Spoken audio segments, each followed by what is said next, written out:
and you're not getting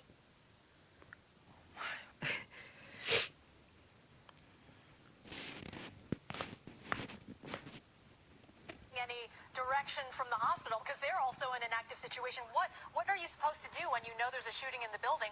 Do you just hunker down and hide, or do you try to exit and leave? Well, it's depending again on the situation, but the advice for people now is three things. One is to run to get away from the situation.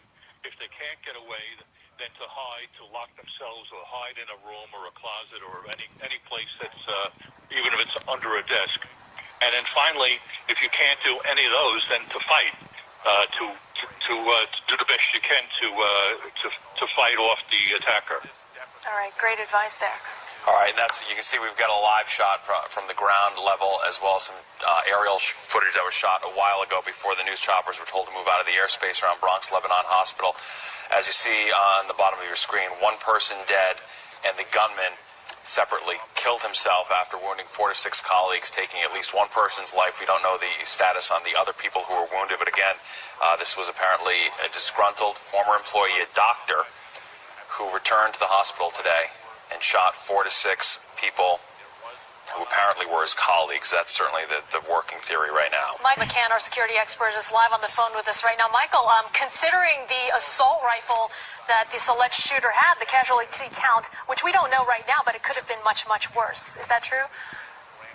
Well, absolutely. And even if you look at the first responders, the people that are responding, they're armed with probably a 9mm or a handgun, so they have to face someone that's much more well-equipped than they are.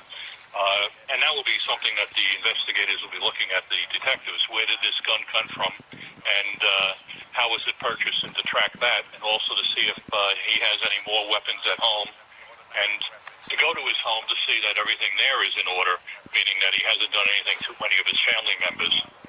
All right, Michael, don't go away. We want to read you a tweet from the mayor's office. If we could put that on the screen. It basically reads, the mayor has been briefed on the shooting incident of Bronx Lebanon Hospital. The NYPD is on the scene, so Mayor de Blasio is being briefed right now. We should expect a statement shortly. Right, we're hoping for some sort of on-camera update exactly as to what took place inside the hospital. We do know the gunman's dead. We do know one of their colleagues, or one of the victims at a minimum, was shot as part of this, is also dead. We don't know the conditions of the 5 or so other victims that we are aware of at this point after the shooting that took place on the 16th and 17th floor. A disgruntled doctor who was let go by the hospital recently returned today with a gun and shot 4 to 6 people are the latest figures we have, one of whom is dead. The gunman himself is dead after taking his own life. And we were relieved to see... we have Dana Arshan live on the scene earlier. She was bringing us live images from on the ground. Dana, what do you know?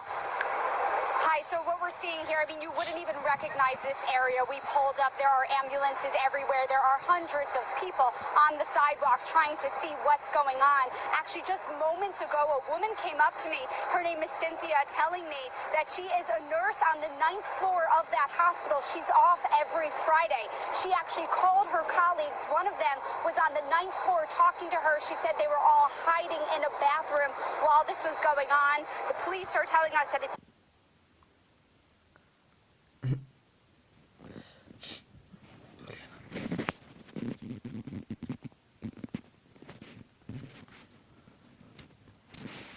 It happened on the 17th floor, but even on the 9th floor, they were hearing gunshots, a lot of chaos. As you can see behind me, there are police officers walking around. This is a DCPI official hearing that there will be a press conference soon to update us on whatever they know. There are ambulances, there is police tape everywhere, and people just trying to figure out what happened, if everyone they know inside is okay, and again, just trying to get all the details here. I know you have been telling the viewers what we know. Again, to reiterate, we know that several people, perhaps 4 to 5 people, were shot. 2 of them doctors is what we're hearing from sources. Again, we are hearing, yes, it is confirmed from police that the shooter, who was a former doctor, is dead. And here on scene, again, people just trying to figure out what happened, and more people wanting to see if there are patients that will be coming out. But we will be here, and if we hear anything, we'll make sure to send it back to you. All right, thank you. Thank you. And this was a disgruntled doctor who obviously, violated the code that all doctors take, which is to do no harm. But we all are also hearing some incredible tales of heroism from inside the hospital, of other doctors who refused to be evacuated so that they could treat the victims of this doctor, Dr. Henry Bello, who took his own life after shooting 4 to 6 people inside the hospital. Including doctors. Right. You mentioned Dana Arsh said 2 people, maybe 3 of those victims were doctors. We do know 1 person is dead. We don't know the condition of the other 5 or so Our victims thoughts at are this with point. them right now. They must have the best medical care available. All right, we are about to get another picture from the scene right now. We're looking, the upper left is the view of the hospital, the Bronx Lebanon Hospital, from the ground floor, and what you're seeing on the right is some aerials. You saw some cars going by, so it looks like a much calmer scene compared to what it was before, which was total lockdown. It looks like there is some traffic going through. I don't know if those are detectives' vehicles, unmarked vehicles going through on those side streets as well. It was interesting to see the FDNY presence as well, because earlier we were hearing reports of a small fire, but that clearly was contained. Right, that might have been like a result of a gunfire or something, maybe something volatile within the hospital. Or set by the gunman. We really don't know at this point. Yep. But the gunman was found dead. Right now, piecing together the details, coming into Fox 5, it sounds very much like a murder-suicide, but we don't know at this point. Details are not confirmed. Mayor de Blasio sending out a tweet from his office saying he has been briefed.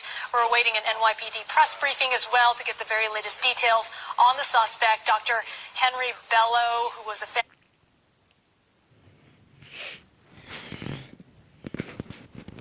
family practitioner, worked in this hospital, was a former employee, returned, allegedly opened fire with an assault rifle under his white lab coat, knew that building inside and out, accounting for that very long search and rescue process for local law enforcement. But considering the fact and the challenge of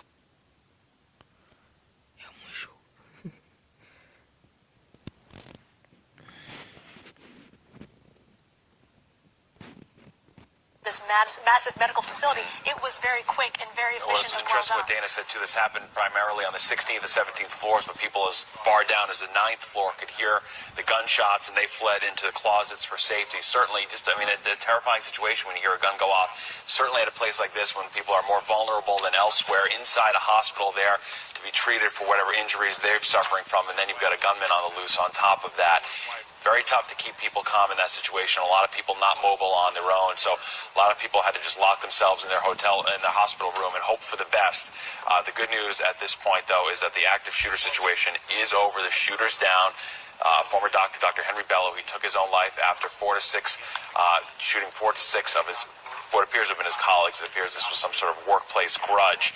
We know that the mayor is on the scene on his way to Bronx Lebanon Hospital.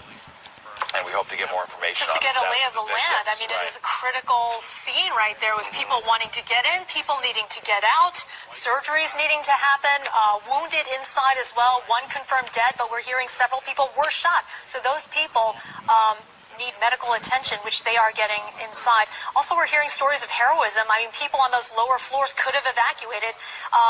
And we did not see massive evacuations going on, perhaps because local law enforcement had them stay put, but any medical heroes choosing to stay with their patients who needed their care. And you do have to worry about all the logistical issues now, people who may have been scheduled to go into surgery, then this happens, everybody's forced to flee. The chaos level when you're in the middle of a surgery and an active shooting about happens, to go in, you just came out. It's a level of trauma you can't really deal with when you're in a weakened state like that. But they have to take care of their patients, even though they're fearing for their lives. Yeah, it's a pretty frightening scenario. What can you say? Real world intrudes once again on a place that you would not expect to have to deal with something like this, which, by all accounts at this point, appears to have been a workplace grudge. A doctor who had been let go returned to settle the score with his former colleagues. 4 to 6 people were shot. The gunman took his own life, so that is where we are right now at this situation. This all took place over the past hour and a half, and it's a frightening situation for everyone involved, including the police who have to march into a hospital knowing the gunman is dressed in a white hospital coat, fitting in with all the co-workers there. We're going to take a break. We'll be right back.